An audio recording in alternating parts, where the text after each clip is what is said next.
So this is about satisfactory academic progress. This is something that all students are reviewed for at Westchester.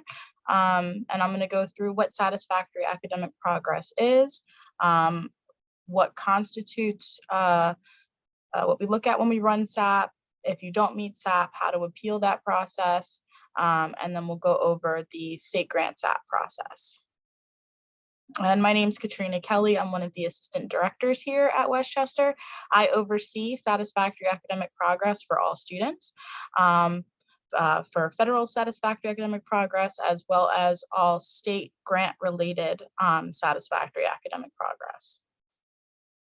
So without further ado, so what is satisfactory academic progress, or SAP for short? So the Department of Education says that in order for students to remain eligible for federal financial aid, we have to run satisfactory academic progress to make sure that students are completing their degree at a rate that will ensure graduation within a reasonable length of time. And I'll get more into that. But so what financial aid is covered by this is all federal financial aid. So federal Pell Grants, Teach Grants, any federal loans, so the direct subsidized and unsubsidized student loans, the Parent Plus loans, and even some private loan lenders do look at satisfactory academic progress. So if a student is not meeting SAP, that student will not be eligible for federal financial aid or even certain private loans until the student either appeals and is approved and then is placed on probation, or the student makes satisfactory academic progress on their own. There are three things that we look at the end of every spring semester for SAP. So SAP is comprised of these three things: PACE, GPA, and maximum time frame. So what I mean when I say PACE is that students have to complete 67% of all of the credits that they attempt to complete. So a completed course is considered a letter grade of A through D or E for earned credit. Not completed is considered a withdrawal, an F, an unofficial withdrawal, a no grade, an incomplete, a no credits, things like that. And PACE is cumulative. So it goes back to the very first semester here, and it does include transfer credits. And I'll get more into that in a bit. The second component of SAP is GPA. So students, undergraduate students, must have a cumulative GPA of a 2.0 at the end of the fourth semester. So if you have a below a 2.0 after your second semester, we're not looking at that for financial aid purposes until you've completed 4 semesters. However, the university does look at GPA at the end of every semester to be in good standing with the university and to remain enrolled. This is strictly for financial aid purposes. So if you get a letter from the registrar's office or one of your professors or something like that, that is completely separate than this. This is just for financial aid. Graduate students must have a 3.0 by the end of their 4th semester. Again, graduate students need to have a 3.0 cumulative in order to remain enrolled in the university, which is separate than this. So you may sometimes, if a student has a GPA below a 2.0 or a 3.0, they might have to do 2 separate appeal processes, one to remain enrolled in the university and in their program, and then one to be eligible for financial aid. The third component is maximum time frame. And this is the one that students and parents get confused by the most. And to be honest, so maximum time frame basically says that students have to complete their degree within 150% of their published credit hour. Essentially what that means is most undergraduate programs, you can get your first bachelor's degree with completing 120 credits. So 150% of that would be 180 credits. So a student trying to get their first bachelor's degree cannot attempt more than 180 credits to get that degree. Anything over that is considered not meeting SAP. Same thing for graduate programs. So most graduate programs, you get your graduate degree within 48 credits. So 150% of that would be 72 credits. Now, it's important to know that in both the PACE and the maximum time frame calculations, transfer credits are counted. So transfer credits do not affect GPA, but they do count as both completed, both attempted and completed for PACE, so toward the 67%, as well as towards the maximum time frame. So students who transfer, who have been to a few different universities and transfer in, say, 78 credits, that's 78 credits that are going toward your SAP. Even if those credits are not necessarily being used towards your degree, which we'll get into a little bit later. So some things that affect SAP, so some things I've already mentioned. So grades of, A through D positively affect both PACE, so because they count as attempted and completed, and they also are positives for GPA. Now, we know that, a C and a D do affect the GPA calculations, less favorably than an A would, but it's still a positive impact, whereas grades of like an F would negatively affect the GPA. Any of the grades like F, no grade, withdraw, unofficial withdraw, they negatively affect the SAP calculation for PACE. So an F would be an attempted course but not completed. So what gets students and parents a little bit confused sometimes is that if you withdraw from a course, yes, it could prevent your GPA from being affected negatively, but that withdrawal course still counts as attempted but not completed. So withdrawals do negatively affect PACE, and they also still count as attempted but not completed toward your maximum time frame. And like I said, transfer credits do not count towards GPA, but they do count towards PACE and maximum time frame as both attempted and completed.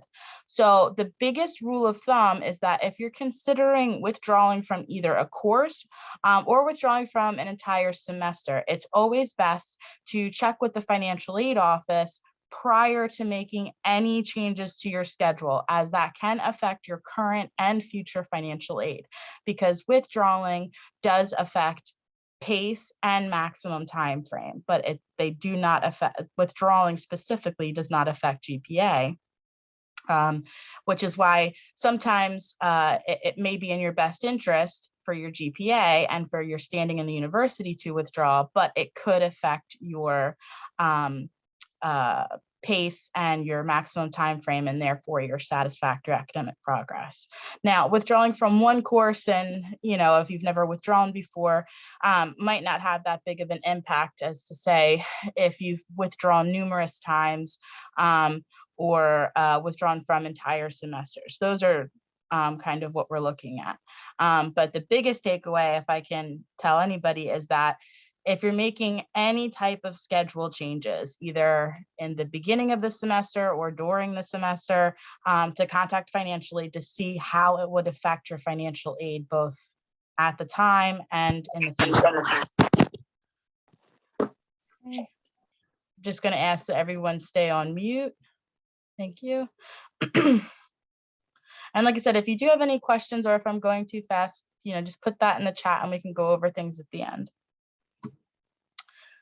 So one of the things I want to show you guys is we have a SAP calculator. So say if you are considering withdrawing from a class, how would it affect your satisfactory academic progress? Or if you know that your GPA is below a 1 point or below a 2.0 or below a 3.0, what would that look like? What are the minimum grades that you would need to get? So I'm actually going to show you our, this is on our website. So it's just our financial aid website. And then if you click on Satisfactory Academic Progress Calculators. So what I can do is if you have a say 1.89 GPA, and you can look to see what your GPA is and how many credits you've completed in your MyWCU under the registrar section. And that will tell you on your unofficial transcript, you can see all of this information. So your current cumulative GPA, as well as the number of credits that you have attempted and completed. So say you have a 1.89, which is below the 2.0, and you have attempted 48 credits. So if you're taking, let's say three credit classes, I'll do 4. So if I got an A in one, C- in the other, let's see, a B and another B. You can look and you can play around and say, okay, well, what if I didn't get an A? What if I got a B+? Or what if I got a D? So you could see, so this would pretty much be your minimum to get to a 2.0. If you're taking, you know, four classes at 3 credits, this would be the minimum you would need to get to that 2.0 GPA minimum requirement. Same thing down here. If you know your pace, so you can look at your unofficial transcript, you could put your attempted, so let's see, you've attempted, let's do 48 credits, but you've only completed 15. You need your pace would be at 31.25%, which is below the 67%. So you would need to complete 52 credits in order to get back to the 67%, which would be a lot of credits to complete. Let's say you did 25, oh no, let's do 30. So 30 credits, you're still below the 67%. You would only need 7 credits to get back to the 67%. And this is an excellent thing. So you can say, okay, well, I know I have attempted 48 credits because of my unofficial transcript. And I'm going to withdraw from a course. So that would, instead of being at 48 credits, it would bring me to 45 credits. So you can play around to see what your what would happen if you make any schedule changes.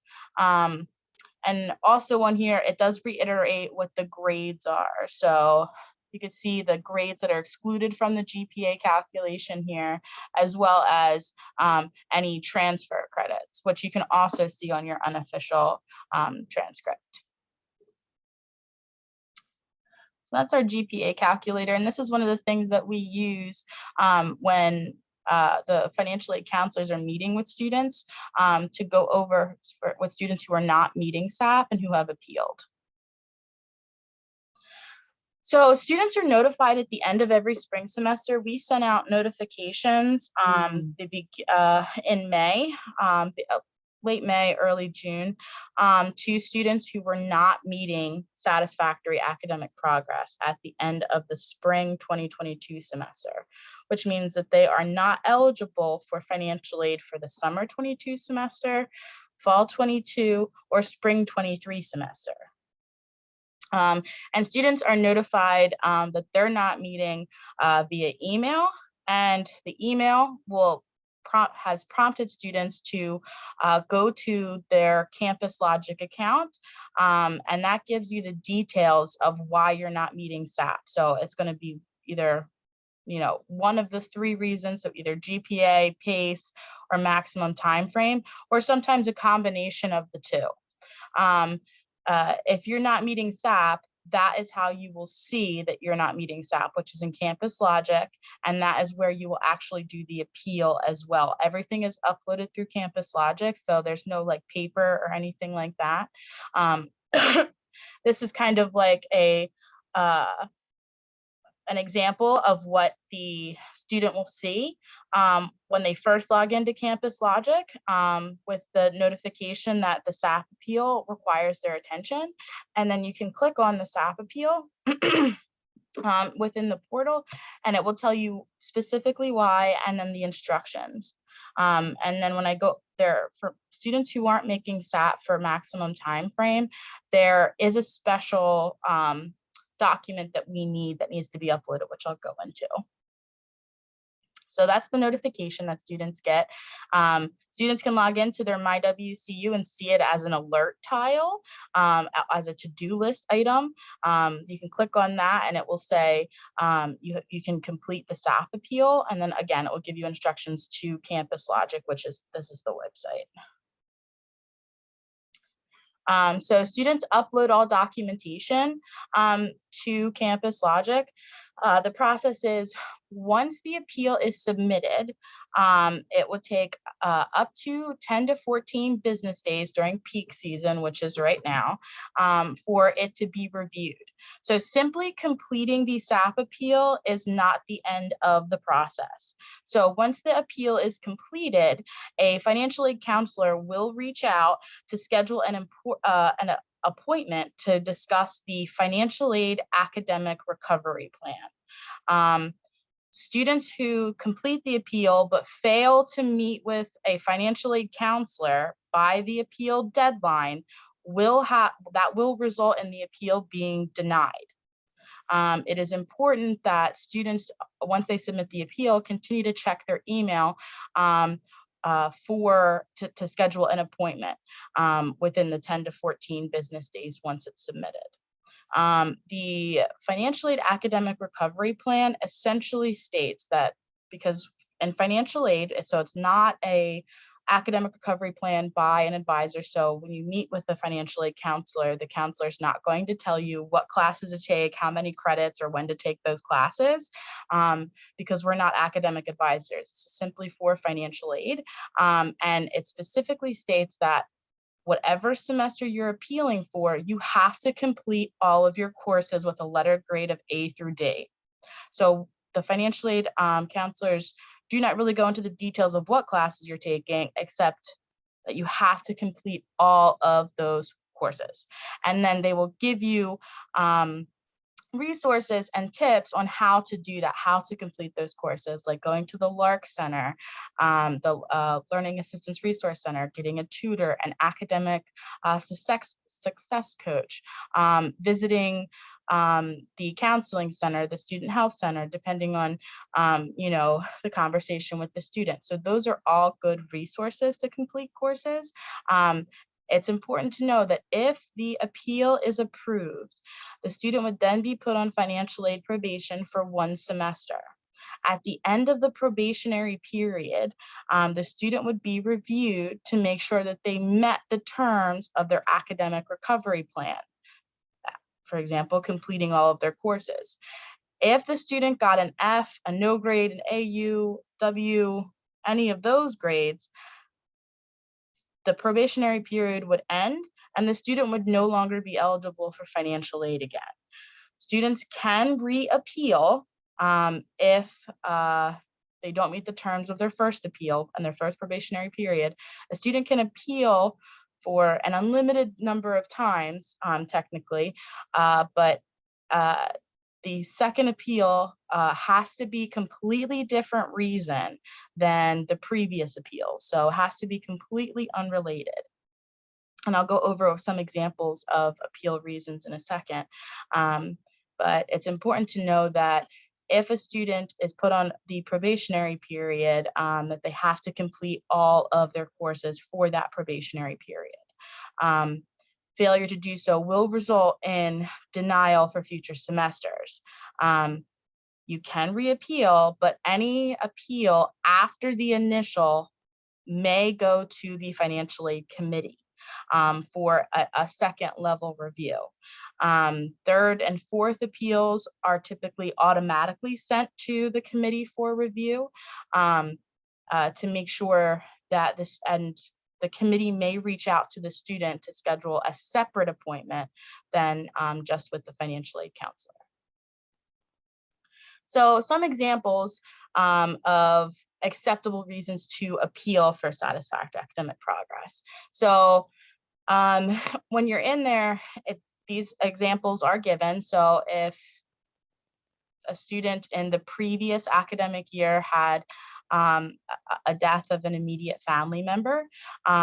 So what we'll need is, that to be stated in the letter, essentially asking for reconsideration. We'll need a third-party documentation for any SAP appeal. So in this instance, the third-party documentation could be a copy of their death certificate or an obituary, something like that, that would be included in the SAP appeal as third-party documentation. So serious illness of the student or injury or illness or injury of a family member. The bottom two are what students and parents get confused most often. So significant trauma in the student's life, in terms of a lot of things that have happened over the past 2 years, especially with the pandemic, that we in financial aid are very aware of. We just cannot accept that if a student writes, well, COVID-19 happened. We all know that COVID-19 happened. We cannot accept that as the only reason for the appeal. And what I mean by that is what specifically about COVID-19 disrupted your academics? Was it difficulty with online learning? Was it unable to get access to internet? Faulty technology, not enough difficulty transitioning from online to back in person to online, something like that. So those are specifics that we're looking for. So, and we're not just looking for 1 to 2 sentences. There are specific instructions on the appeal that state that you have to describe what happened.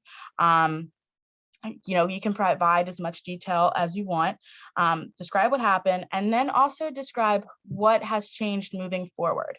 So it's important to know that we want to see that, if something happened in your life that prevented you from completing courses, well, what steps have you taken, or what steps do you plan to take to make sure that you're going to be able to complete your classes moving forward? So those are things that we'll accept. Now, I understand, and I've heard from a lot of students and parents that, getting the third-party documentation can be difficult sometimes. If that's the case, please contact our office to speak with a financial aid counselor to go over what are acceptable documentations. I will say that in some cases, if something has happened that caused you not to complete courses and you're having really a lot of difficulty getting kind of third-party documentation to support what you're claiming, what we will accept is your plans moving forward. So we have accepted in the past proof that the student has reached out to the Lark Center to set up appointments with a tutor, or has secured an academic success coach for the next semester, or a letter from the academic advisor stating that the student has met with the academic advisor, they've devised a schedule that is going to work with them, something like that. So because of COVID-19 and a lot of things have changed, a lot of parents have been out of work, students have been out of work, things like that we know are extremely sensitive to and can be really difficult. So if you're unable to provide those types of documentation, we will accept documentation that show that you have plans moving forward with your academic career. Let's see. So once the student has met with the financial aid counselor, you'll usually get, at the end of that meeting with the counselor, they'll either say it's been approved, denied, or sent to the committee for review. And then if the appeal is approved, students will then get an email from me, Katrina Kelly, that states that your appeal has been approved. You are now put on financial aid probation for 1 semester, and it's whatever semester you are registered for next. So for example, students who were not meeting SAP at the end of the spring 22 semester, but are registered for summer 22 and are receiving financial aid for summer, their first probationary period is for summer. So fall 22 financial aid will not be awarded until the end of the summer term to make sure that the student has completed the terms of the financial aid academic recovery plan, which is complete all of the courses. Appeals are only approved for 1 semester or payment period, which is called probation. They're automatically reviewed, students who are on probation, at the end of their probationary period to see if they've either met the terms of their probationary period and completed all of their courses.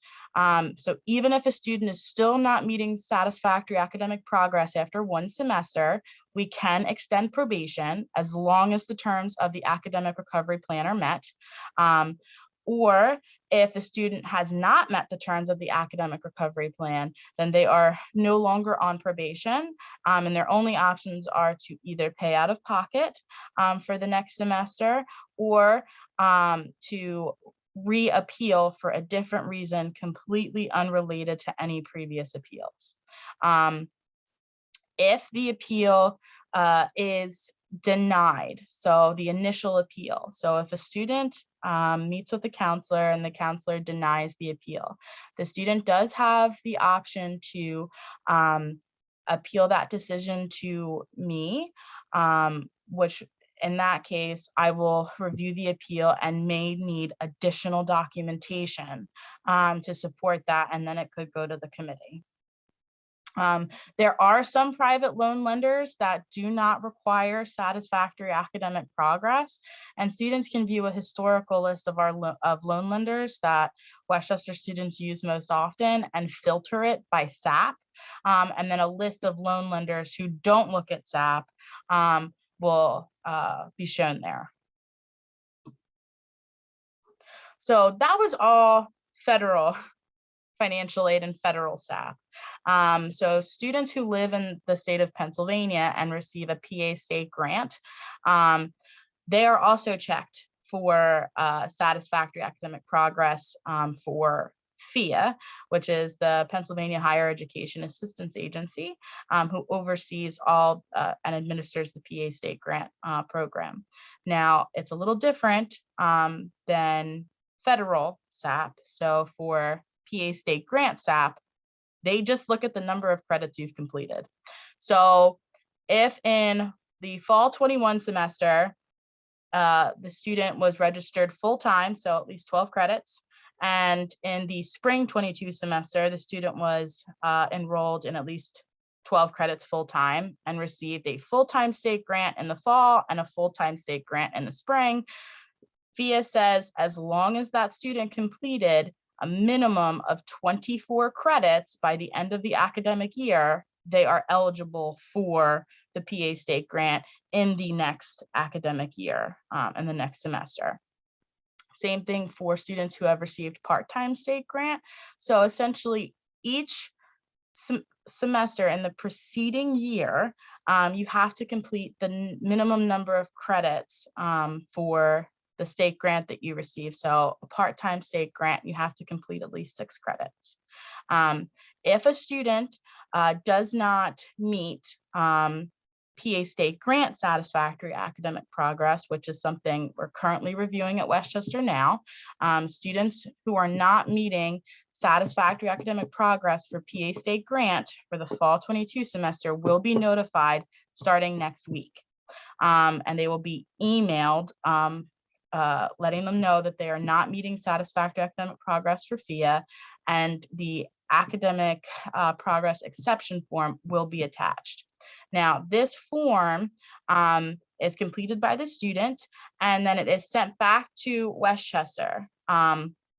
So it's important to know that if there's going to be instances where students not meeting federal SAP and they're also not meeting PA state grant SAP. You can use the same reasoning and the same documentation, but you kind of have to provide it twice. So anything that you upload to Campus Logic for federal SAP appeals, we cannot download that and send it to FIA. That's against FERPA. So anything that you provide to us for the express purpose of the federal SAP appeal, we cannot then send it to FIA. So if you're filling out the academic progress exception form for FIA and you want to use the same reasoning, you're going to have to provide the documentation twice. And then we'll fill out the financial aid section and then send it to the FIA on the student's behalf. So it's important to know, though, once we submit it to FIA for review, FIA takes a minimum of 30 business days to review any type of appeal. And I say that a minimum of 30 business days. So it's extremely important that once a student is notified that they're not meeting SAP for FIA, that this progress exception form is completed as soon as possible so that it can be given to FIA for review. The priority deadline, priority date for both the federal SAP appeal and the FIA SAP appeal is July 5th for students who are not meeting satisfactory academic progress for either federal or for PA state grant. July 5th, the reason why we said that is because you still have to meet with a financial aid counselor for the federal SAP appeal process, and FIA takes 30 business days to review any state grant related SAP appeals. So if you want to have your full aid back on your account, if you're not meeting SAP, before the fall bills come out, you need to have that in by July 5th. Anytime after July 5th, there's no guarantee that financial aid will be posted if an appeal is approved by the time the fall bills come out. So it's important to know that the specific deadlines for summer and for fall 22 SAP appeals for both federal and FIA are in the communications to the students now, and it's in the My WCU if you're not meeting for any of those reasons. Here are their contact information. You can always email or call us if you do have any questions about SAP. And this presentation, the recording will be available online.